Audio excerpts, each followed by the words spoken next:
যে আমরা একটা শ্রমিক বান্ধব রাজনৈতিক দল, আমরা সেই স্বীকৃতির জন্য দাঁড়িয়ে থাকবো না। আমরা শ্রমিকদের জন্য কতগুলা দাবি দাওয়া করবো, সেটা হচ্ছে শ্রমিকদের সন্তানদের পরিবারের চিকিৎসা হতে হবে ন্যূনতম খরচের মধ্যে। তাদের সমস্ত সন্তানদের শিক্ষা উচ্চ মাধ্যমিক পর্যন্ত বিনামূল্য করতে হবে। শিক্ষা আমাদের জন্মগত অধিকার। সকল শ্রমিকদের খাদ্য নিরাপদ নিশ্চিত করতে হবে।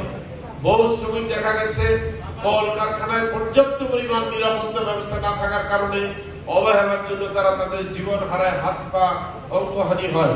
সেটার জন্য পর্যাপ্ত যেন ক্ষতিপূরণ দেওয়া হয়, তাকে যেন পুনর্বাসন করা হয়। এটা আমরা নিশ্চিত করবো ইনশাল্লাহ। শুধু বললে সারাদিন চলে যাবে। শ্রমিকের জন্য আমরা কি কি করতে চাই বললে সারাদিন চলে যাবে।